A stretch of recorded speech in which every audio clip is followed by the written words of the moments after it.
The deception unveiled, Commander Sarah Chen floated in the observation pod of her survey vessel, watching the debris field that should not exist. 18 months had passed since Earth joined the Galactic Council, and humanity had supposedly entered an age of peace and prosperity. The job was boring compared to her former role in military intelligence, but boring was supposed to be good now, safe, peaceful. The twisted metal fragments drifting past her viewport told a different story. "Run the scan again, Martinez," Sarah ordered her navigator. "I want to be absolutely certain about these readings." Lieutenant Carlos Martinez worked his console with practiced efficiency. "Confirmed, Commander. The debris shows clear signs of weapons damage. Energy burns, impact craters, the whole works. Whatever happened here was violent." Sarah studied the data streaming across her screen. According to Galactic Council records, this region of space had been empty for over 2,000 years. No inhabited systems, no trade routes, no reason for any civilization to have been here. Yet the debris told a story of a massive battle, one that had left an entire fleet destroyed. "Commander," called out Dr. James Park from his science station, "I'm detecting some unusual energy signatures in the larger fragments. They match no known Council technology, but there's something familiar about them." Sarah pushed herself over to Park's station. The energy readings were indeed strange, showing patterns that reminded her of something she had seen in classified reports, back when Earth still had classified reports, before the Council convinced them that secrets were unnecessary in their peaceful galactic community. "Take us closer to that large piece," she instructed, "the one that looks like it might have been a command section." As their ship approached the debris, Sarah noticed something that made her blood run cold. Carved into what remained of the hull were symbols that her translation software immediately recognized. They belonged to a species called the Zerion, supposedly extinct for millennia, due to a plague that swept through their worlds. But the scorch marks on this hull were not from any plague. "Martinez, begin a detailed recording of everything we find here. Full spectrum analysis, visual documentation, everything, and encrypt it using the old military protocols." Martinez looked surprised. "Commander, those protocols were discontinued when we joined the Council. All data is supposed to be shared openly now." "Do it anyway," Sarah said firmly. "Something tells me this information needs to stay between us for now." 3 hours later, they had documented dozens of ship fragments, all bearing signs of weapons damage. Most disturbing were the personal effects they found floating in the debris: children's toys, family photos, everyday items that spoke of a thriving civilization cut down in its prime. This was not the remains of an ancient battle between primitive species. The technology level was advanced, possibly even superior to what the Council had shown humanity. Sarah was reviewing their findings when her communications array picked up an encrypted signal on an old Earth military frequency. The message was brief and came from someone she had not expected to hear from again. "Chen, this is Rivera. We need to meet. Coordinate 77 Alpha. Come alone and tell no one. The Council has been lying about everything." Captain Marcus Rivera had been one of Earth's most decorated military commanders before the Council integration. Like many former military personnel, he had supposedly been reassigned to peaceful civilian duties. The fact that he was still using old military codes suggested that perhaps not everyone had embraced their new pacifist role as completely as the Council believed. The coordinate he provided was deep in the asteroid belt between Mars and Jupiter, far from any Council monitoring stations. It took Sarah 3 days to arrange a cover story for her detour, claiming she needed to investigate unusual mineral deposits for her official survey mission. She found Rivera's ship hidden in the shadow of a massive asteroid, its hull scarred and blackened in places. When she docked with his vessel, she discovered that the damage was not from accidents or age. Someone had been shooting at him. "Sarah," Marcus greeted her with a grim smile, "thank you for coming. I was not sure you would trust an old soldier's paranoia." "Your paranoia might be the only thing keeping us alive," she replied, showing him her data from the debris field. "I found evidence of the Zerion. They were not wiped out by plague, Marcus. They were murdered." Rivera's face darkened as he reviewed her findings. That confirms what I have been discovering. The Council has been systematically eliminating any species that shows too much innovation or independence. They did not just happen to find us when we developed faster-than-light travel. They were waiting for us to reach that level so they could control us. He led her deeper into his ship, past equipment that definitely did not belong on a civilian vessel. "Come on, there's something you need to see." They entered what had once been a cargo bay, now converted into a sophisticated manufacturing facility.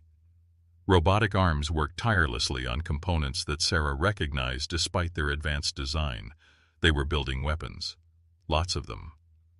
"Marcus, what is all this?" she asked, though she suspected she already knew. "Preparation," he said simply. "When I was reassigned to civilian duties, they told me to oversee mining operations in the asteroid belt. What they did not realize is that I have been using those mining rights to hollow out installations like this one. We have 17 facilities hidden throughout the solar system, all producing weapons and ship components." Sarah stared at the production line. "How many people are involved in this?" "More than you might think. Admiral Stone has been coordinating resistance cells throughout Earth's former military structure.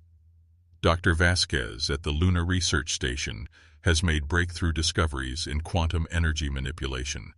Commander Thompson has been secretly training volunteer pilots. We never really disbanded, Sarah. We just went underground." Before Sarah could respond, alarms began blaring throughout the facility. Rivera rushed to a control console and cursed under his breath. "Council patrol ships, 3 of them. They must have tracked one of us here." Sarah watched on the monitors as sleek Council vessels approached their position.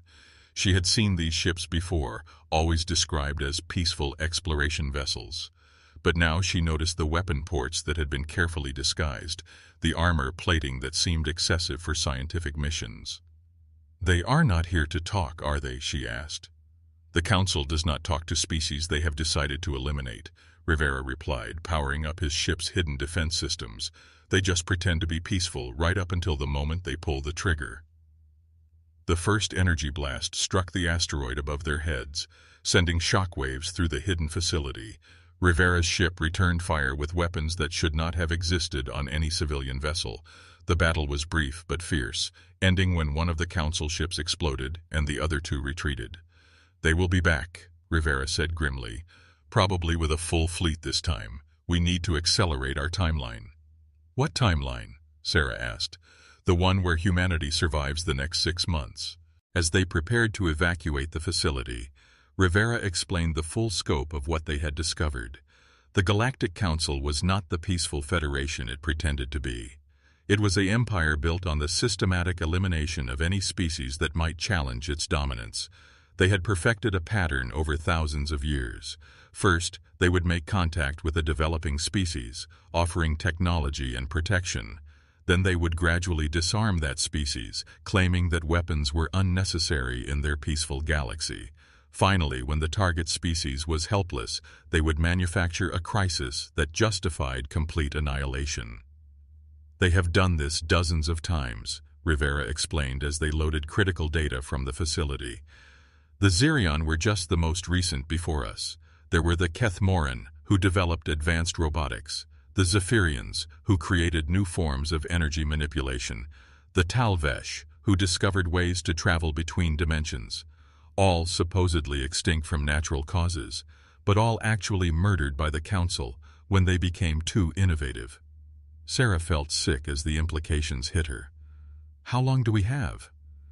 "Based on historical patterns, they usually wait 2 to 3 years after integration before beginning the elimination phase. We have been part of the Council for 18 months. Admiral Stone estimates we have maybe 6 months before they declare us a threat that needs to be removed."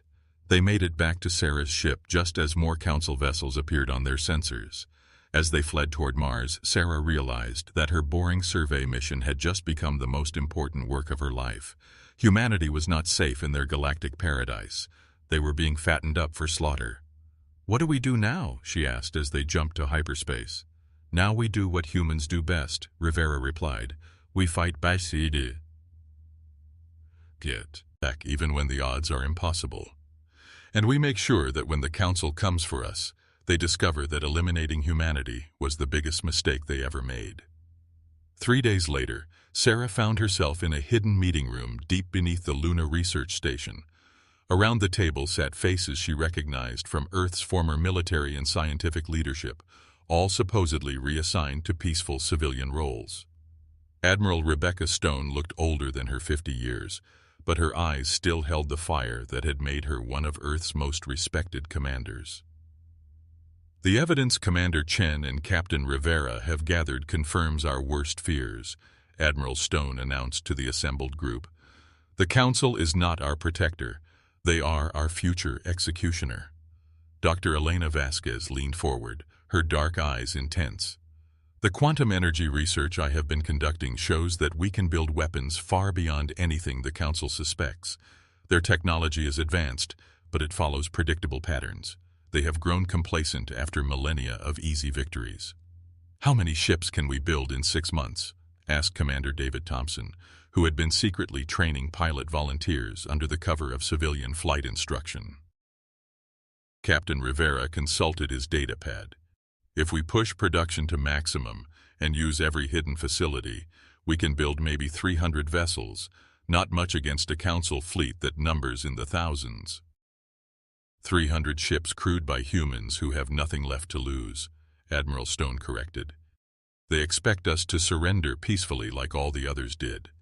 They have never faced a species that knew what was coming and prepared for it. Sarah studied the faces around the table. These people had given up military careers, prestigious positions, comfortable lives, all to maintain a secret that could save their species.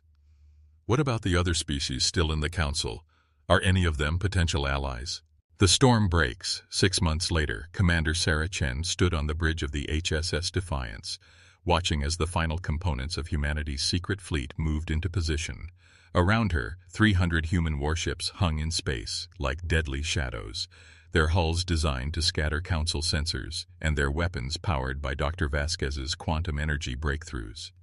All ships report ready, Admiral, Sarah reported to Rebecca Stone, who had taken her place as fleet commander aboard the flagship HSS Liberation. Thank you, Sarah, Stone's voice crackled over the communications link. After today, there will be no going back. We either win our freedom or die trying. The moment they had all been preparing for had arrived 3 days earlier, when Council Ambassador Kethvar had delivered an ultimatum to Earth's civilian government. Humanity had been designated a developmental risk to galactic stability. All humans were to report to Council processing stations for protective relocation within 72 hours. Any resistance would be met with complete annihilation. Earth's official government, still believing in the Council's benevolent protection, had actually begun preparing for compliance. They had no idea that their former military leaders had spent 6 months building a fleet specifically designed to fight the supposedly peaceful Council. Movement on long-range sensors, reported Lieutenant Martinez from his new position as Sarah's tactical officer. Council fleet approaching from the edge of the solar system, 200 ships, including their heavy battle cruisers. Sarah felt her heart race as she watched the massive Council fleet emerge from hyperspace. The enemy vessels were larger and more advanced than anything humans had built, their energy signatures blazing like small suns on her tactical display. But they were configured for overwhelming force, against helpless targets, not for a fight against prepared opponents. They still think we are defenseless, she muttered, watching as the Council ships moved into standard intimidation formation. They have no idea what is about to hit them. Admiral Stone's voice echoed across the fleet frequency. All ships, this is liberation. For 6,000 years, the Galactic Council has maintained peace through genocide. They have eliminated dozens of species whose only crime was innovation and independence. Today, humanity breaks that pattern. Today, we fight not just for ourselves, but for every species they have murdered and every world they have enslaved. Make them remember why they should have feared us instead of underestimating us. The first Council transmission came exactly as expected. Ambassador Kethvar appeared on screens throughout the human fleet, his reptilian features arranged in what passed for a benevolent expression among his species. "Humans of Earth," he announced in that same patronizing tone Sarah remembered from first contact. "Your species has been identified as a threat to galactic stability. Your aggressive tendencies and unpredictable innovation make you unsuitable for continued existence in civilized space.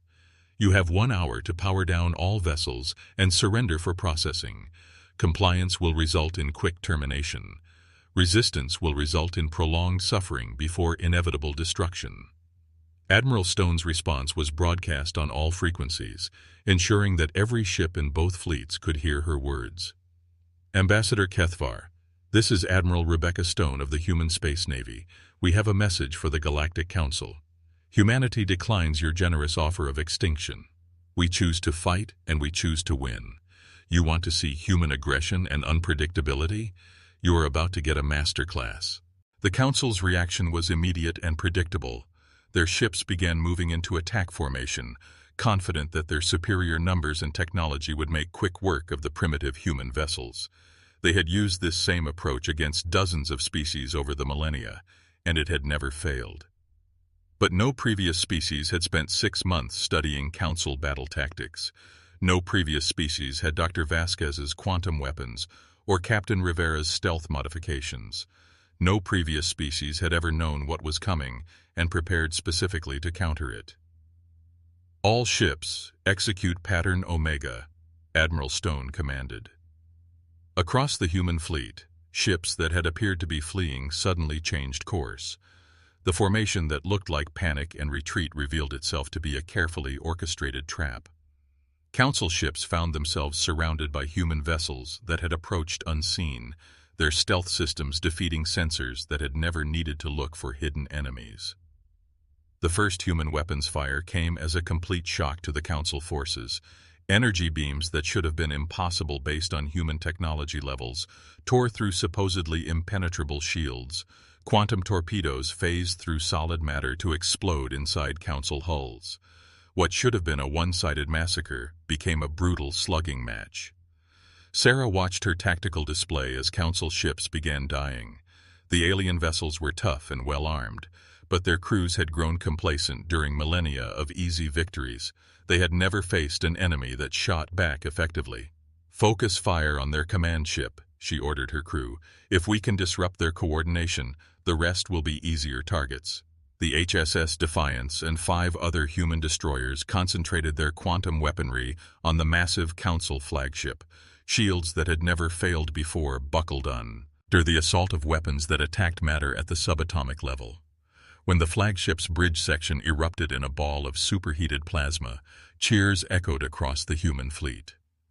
But the Council had not conquered half the galaxy by giving up easily. Their remaining ships regrouped and began using tactics that revealed the true nature of their supposedly peaceful empire. Weapons designed to strip atmosphere from planets. Energy projectors that could boil oceans. Devices that could destabilize a star and murder entire solar systems. "They are targeting Earth directly," Martinez reported, his voice tight with fear. "Multiple Council ships breaking off to attack the homeworld." "Not if we stop them first," Sarah replied grimly. "All ships, intercept course. We do not let a single Council vessel reach Earth." What followed was the most desperate fight in human history. Outnumbered and outgunned, the human fleet threw themselves between the Council attackers and their homeworld. Ships died on both sides as the battle spread across the solar system. Human crews fought with the fury of people defending their families, while Council forces slowly realized they were not facing the usual helpless victims. The turning point came when Captain Rivera's stealth ship, the HSS Ghost, managed to infiltrate the Council formation and broadcast a signal that Dr. Vasquez had spent months perfecting. The quantum disruption pulse interfered with Council shield generators, leaving their ships vulnerable for crucial seconds. Human gunners, trained in the old military tradition of making every shot count, did not waste the opportunity. Council ships that had seemed invincible suddenly found themselves bleeding atmosphere and losing power. The alien crews, accustomed to overwhelming technological superiority, began to panic as their advantages evaporated. Admiral Stone's voice cut through the chaos of battle. "All ships, This is liberation. I am receiving communications from the Altarian and Betelgeusian fleets. They are moving to support us. We are not alone in this fight." As the human fleet began rescue operations for survivors from both sides, Sarah reflected on what they had accomplished. Humanity had not just survived the Council's elimination protocol. They had shattered it completely, inspiring other species to throw off chains they had worn for centuries. Dr. Vasquez's voice came over the communications link from her research vessel. "Sarah, I am detecting massive quantum signatures from the direction of the galactic core. The main Council fleet is mobilizing. This was just their advance force." Sarah smiled grimly. The Council had underestimated humanity once, and it had cost them their aura of invincibility. Now they would come with their full strength, expecting to crush the rebellion before it could spread further. They were about to learn that humanity's greatest weapon was not their quantum cannons or stealth technology. It was their absolute refusal to surrender, even when facing impossible odds. The Council had created their own worst nightmare by threatening the one species in the galaxy that became more dangerous the more desperate they became. "All ships begin defensive preparations," Sarah ordered. "If the Council wants a war, we will give them one they will never forget. But this time, we are not fighting alone." Across the solar system, human ships moved to fortify positions, while alliance vessels from newly liberated species began arriving to join the defense. The Galactic Council had maintained power through fear and overwhelming force for thousands of years. They were about to discover that some things in the universe were more powerful than fear. Hope, courage, and the determination of free beings to remain free would prove stronger than any weapon the Council could deploy. The war for galactic freedom had begun, and humanity had fired the first shot that would echo across the stars for generations to come. The Council's greatest mistake had not been underestimating human military capabilities. It had been believing that any intelligent species would choose comfortable slavery over dangerous freedom. Now they faced an alliance of worlds that had chosen to fight rather than submit, led by a species too stubborn to know when they were beaten. The galaxy would never be the same.